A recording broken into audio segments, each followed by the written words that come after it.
21 ವರ್ಷಗಳಾದಮೇಲೆ ಚಿತ್ರರಂಗದಲ್ಲಿ ಪದೇ ಪದೇ ರಿಲೀಸ್ ಆಗುವಂಥ ಸಿನಿಮಾ ಅಂದರೆ ಕರಿ, ಅದು ಬಿಟ್ಟರೆ ಓಮ್. ಅದನ್ನು ನೀವು ಕೂಡ ಆ್ಯಕ್ಟ್ ಮಾಡಿರೋಂಥದ್ದು ಸರ್. ಅದ್ರ ಮುಂದೆ ಇವತ್ತು ನೀವು ದೃಷ್ಟಿ ತೆಗೆದ್ರಿ, ಏನು ಹೇಳ್ತೀರಾ ಸರ್ ಅದ್ರ ಬಗ್ಗೆ? ದೃಷ್ಟಿ ತೆಗ್ರಿ ಏನು ತುಂಬ ದಿನಗಳ ರಿಲೀಸ್ ಆಗಿದೆ, ತುಂಬ ಖುಷಿ ಆಯಿತು. 21 ವರ್ಷದ ಹಿಂದೆ ಸೇಮ್ ಹಂಗೆ ಕಪಾಲಿ ಟೈಟ್ ಹತ್ರ ಇದ್ವಿ ನಾವು, ಇವಾಗ ಪ್ರಸನ್ನ ಹತ್ರ ಇದ್ದೀವಿ.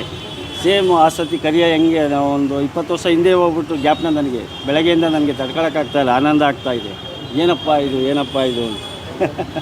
ಈಗ ದರ್ಶನ್ ಸರ್ ಅದ್ರ ಬಗ್ಗೆ ಏನು ಹೇಳ್ತೀರಿ ಸರ್? ದರ್ಶನ್ ಸರ್ ಇವಾಗ ಈ ಜಾಗದಲ್ಲಿ ಇಲ್ಲ, ಅಭಿಮಾನಿಗಳು ಇದ್ದಿದ್ರೆ ಕ್ರೌಡು. ಯಾರು ಹೇಳಿದಿಲ್ಲ ಅಂತ ಅಂದರೆ ಸರ್ ಈ ಜಾಗದಲ್ಲಿ ಸರ್ ಸಿನಿಮಾದಲ್ಲಿ ಇದ್ದಾರೆ, ಅವರೇ ಹೀರೋ. ಒಳಗಡೆ ಸಿನಿಮಾ ನಡೀತಾ ಇದೆ, ಎಲ್ಲ ಇದ್ದಾರೆ, ನೋಡ್ತಾರೆ. ನಾವು ನೋಡಿದ್ವಿ ಸರ್ ಒಂದು ಸಾಂಗ್ ಕ್ರೇಜ್, ಅದೇ ಕ್ರೇಜ್ ಇದೆ. ಹೌದು, ಕ್ರೇಜ್ ನೀವು ಕೂಡ ಆ್ಯಕ್ಟ್ ಮಾಡಿದ್ದೀರಾ ಸರ್, ಏನು ಸರ್ ಅದ್ರ ಬಗ್ಗೆ?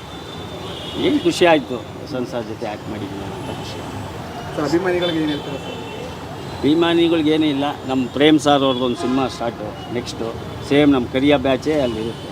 ಸಿನಿಮಾ ಸ್ಟಾರ್ಟ್ ಮಾಡಿ ಜನವರಿ ಮೇಲೆ. ಸರ್ ಕರಿಯ ಸ್ಟಾರ್ಟಿಂಗಲ್ಲಿ ಈಗ 21 ವರ್ಷದ ಹಿಂದೆ ಏನು ಕ್ರೇಜ್ ಇತ್ತು, ಸೊ ಇವತ್ತು ಅದೇ ಕ್ರೇಜ್ ಇದೆ. ಸೊ ಅದ್ರ ಬಗ್ಗೆ ಖುಷಿ ಆಗ್ತಾ ಇದೆ. ಎಲ್ಲ ಕ್ರೌಡು ಜನ ಎಲ್ಲ ನೋಡಿ ಆನಂದ ಆಗ್ತಾಯಿದೆ. ನನಗೇನು ಮಾತೇ ಬರ್ತಾಯಿಲ್ಲ, ಏನು ಮಾತಾಡಬೇಕು ಅಂತ. ಅಲ್ಲಿಂದ ನೋಡ್ಕೊಂಡು ಇದ್ದೀನಿ, ತುಂಬ ಖುಷಿ ಆಗ್ತಾಯಿದೆ. ಸರ್ ನೀವೊಬ್ಬರು ದರ್ಶನ್ ಫ್ಯಾನ್ ಸರ್.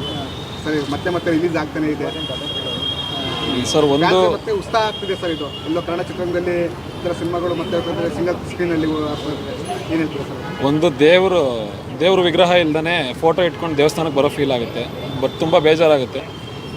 ಮತ್ತು ಇನ್ನೊಂದೇನೆಂದರೆ ಕ್ರೇಜ್ ಅನ್ನೋದು ಅವ್ರ ಜೊತೆನೇ ಬಂದಿರೋವಂಥದ್ದು. ಸೊ ನಾವು ಇವಾಗ ಬೇರೆ ಯಾರು ಏನೇ ಮಾಡಿದ್ರು ಪ್ರತಿಯೊಬ್ಬರು ಅವ್ರವ್ರ ಕರ್ತವ್ಯ ಹೆಂಗೆ ಮಾಡ್ತಿದ್ದಾರೋ ಹಂಗೇ ನಮ್ಮ ಎಲ್ಲ ದರ್ಶನ್ ಸರ್ ಫ್ಯಾನ್ಸ್ಗಳಲ್ಲಿ ಕೇಳ್ಕೊಳ್ಳೋದೊಂದೇ, ಯಾವುದೇ ಕಾರಣಕ್ಕೂ ಯಾವುದೇ ಮೀಡಿಯಾದಲ್ಲಿ ಏನು ತೋರಿಸಿದ್ರು ಅವ್ರ ಬಗ್ಗೆ ನಾವು ರಿಯಾಕ್ಟ್ ಮಾಡೋದು ಬೇಡ. ಅವ್ರ ಕೆಲಸ ಅವ್ರು ಏನು ಮಾಡ್ತಾರೆ ಅವ್ರು ಮಾಡಲಿ, ಒಳ್ಳೇದು ಕೆಟ್ಟದ್ದು ಒಂದಲ್ಲ ಒಂದಿನ ಅವ್ರಿಗೆ ಪ್ರತಿಯೊಬ್ಬರಿಗೂ ಅರ್ಥ ಆಗುತ್ತೆ. ಇವತ್ತು ನಾವು ಮೀಡಿಯಾದವ್ರ ಬಗ್ಗೆ ಇರಲಿ ಅಥವಾ ನಮ್ಮ ಆಪೋಸಿಟ್ ಕಮೆಂಟ್ ಮಾಡೋರ ಬಗ್ಗೆ ದಯವಿಟ್ಟು ಯಾವೇ ಕಮೆಂಟ್ ಮಾಡಿ, ನಾವೂ ಇವಾಗ ನಮ್ಮನ್ನು ಎಷ್ಟು ಅವ್ರು ಕೆಟ್ಟವರು ಅಂತಿದ್ದಾರೆ, ನಾವು ಒಳ್ಳೆಯವರು, ನಮ್ಮಲ್ಲೂ ಒಳ್ಳೆ ಗುಣ ಇದೆ,